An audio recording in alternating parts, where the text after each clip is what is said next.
Hello, কি করছো? কিছু না, না মরে বেঁচে আছি। মানে? আরে কিছু বলার থাকলে বলো, না হলে আমি ফোনটা রেখে দিচ্ছি। এখন তো মনে হচ্ছে ফোনটা রাখতেই হবে। রং নাম্বার লেগে গেছে মনে হচ্ছে। ফোন করেছিলাম আমার মিষ্টি বউকে, অথচ ফোন তুলেছে কে? রাম গরুরের ছানা।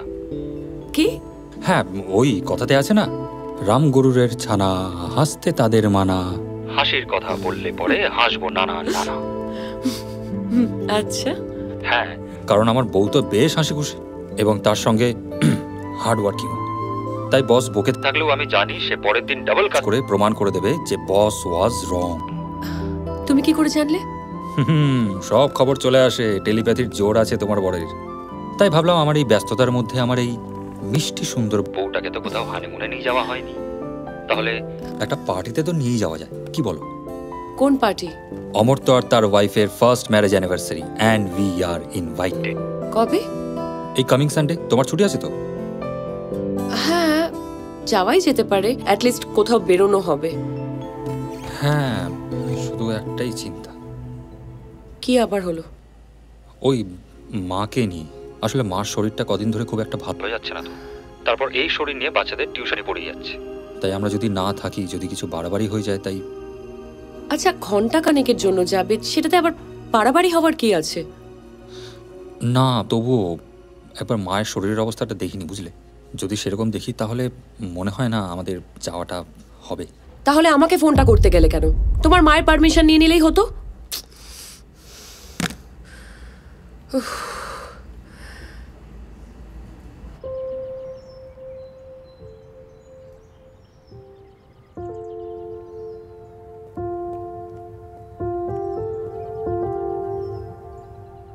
কার ওপর রাগ করলে গো বৌদি? দাঁড়াও, লেট মি গেস। আমার দাদা আবার কোনো গড়বড় করেছে? না না, তেমন কিছু না, বাদ দে। এই জায়গাটা কিন্তু খুব সুন্দর। বলেছিলাম না তোমার এখানে এলে ভালো লাগবেই। ভাবছিলাম তুমি আসবে কিনা, কিন্তু তুমি ঠিক টাইমে চলে এলে। তোমার সব টাইমিং এত পারফেক্ট হয় কি করে বলো তো বৌদি? খালি বৌদিকে মাস্কা মারা না। কি চাই বল? ওখানে একটা ফুচকাওয়ালা বসে আছে, চলো না। তোর না টক খাওয়া বারণ? ডক্টর বারণ করেছে না? হ্যাঁ, কিন্তু একটুখানি খেলে কিছু হবে না। ঠিক আছে, চল। চলো, তবে কিন্তু একদম টক জল ছাড়া, ঠিক আছে? শুকনো খেতে হবে, চল। আরে কল্পনা, তুমি কেমন আছো? পার্থদা, আপনি? নমস্কার বৌদি, ভালো আছেন তো? উনি পার্থদা আমাদের পাড়াতেই থাকে, ইলেকট্রিকের কাজ করে। আমাদের বাড়ির যত লাইট উনিই করেন। আপনার বউ ভাতে ইলেকট্রিক অ্যারেঞ্জমেন্ট আমিই করেছিলাম। আসলে এইখানে একটা কাজে এসেছিলাম। কল্পনা তো মনে হয় রোজই এখানে আসে। দূর থেকে আমি দেখেই চিনতে পেরেছিলাম। আমি খুব দুঃখিত ম্যাডাম, ওই আগুনের ঘটনাটা শুনলাম, খুব খারাপ লাগলো শুনে। আর এমন একটা দিনে হলো। না না, ঠিক আছে। বিশ্বাস করুন, আমি এত জায়গায় কাজ করেছি, এমন ঘটনা কোনোদিন ঘটেনি। আসলে আমি আপনার শাশুড়ি মানে ওই শিখা ম্যাডামকে বলেছিলাম যে এইভাবে ইলেকট্রিক সাপ্লাইয়ের কাজটা না করাতে। বাই চান্স পাওয়ার ড্রপ হলে শর্ট সার্কিটে আগুন লেগে যেতে পারে, কিন্তু উনি শুনলেন না। তাই তো ওনার কথা মতো এইসব কাজ করতে হলো। মা আপনাকে বলেছিল এইভাবে লাইট লাগাতে? হ্যাঁ, আমি তাই তো কাজ ছেড়ে বেরিয়েছিলাম। তারপরে তো আপনাদের আত্মীয়রাই বাকি কাজ করেন। আমার উচিত হয়নি, শেষ পর্যন্ত আমার থাকা উচিত ছিল। আমি থাকলে হয়তো এমনটা হতো না। No, it's okay. তেমন কিছু হয়নি। অ্যাকচুয়ালি যা হবার ছিল সেটাই হয়েছে। ঠিক আছে, আসি তাহলে। ও হ্যাঁ, এখানে বেশিক্ষণ থাকবেন না। আসলে কিছুদিন আগে এখানে একটা মার্ডার হয়েছিল, তাই সন্ধেবেলা জায়গাটা সেফ নয়। যাই হোক, সাবধানে থাকবেন। দিনকাল তো খুব একটা ভালো নয়। আসলাম। চ।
এত রাতে তুমি এখানে কি করছো?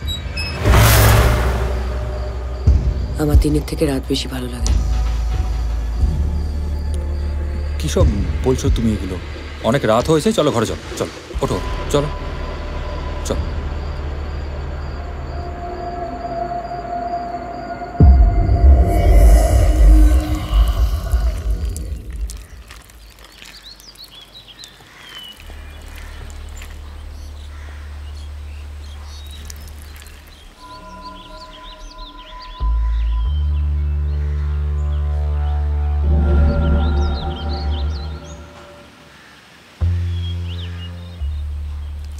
দেখ বাবাজি, দেখবি নাকি? দেখ রে খেলা, দেখ চালাকি। ভোজের বাজি ভেলকি ফাঁকি, পর পর পর পড়বি পাখি। খপ। আচ্ছা শোনো, মায়ের ওষুধগুলো আমি কল্পনাকে ভালো করে বুঝিয়ে দিয়েছি। হ্যাঁ, তুমি ইনভিটেশন কার্ডটা তোমার পার্সে নিয়ে মনে করবে। আমি যাই গাড়িটা পার করে নিয়ে আসি। গুড়গুড় গুড়িয়ে হামা খাপ পেতেছেন গোষ্ঠ মামা। রাইট। উফ, গেল। কি গেল? এই পড়ে গেল। পড়ে গেল? কি পড়ে গেল? আমার মনটা তোমার প্রেমে আবার পড়ে গেল। আরে কি করছো? দরজা খোলে, আজ কে চলে আসবে। আরে, খোলা থাক। তোমাকে আজকে যা লাগছে না, উফ, কন্ট্রোলই নেই মন্দা। আমি এত সুন্দর করে রেডি হয়েছি, তুমি যদি এরকম করো কি হবে?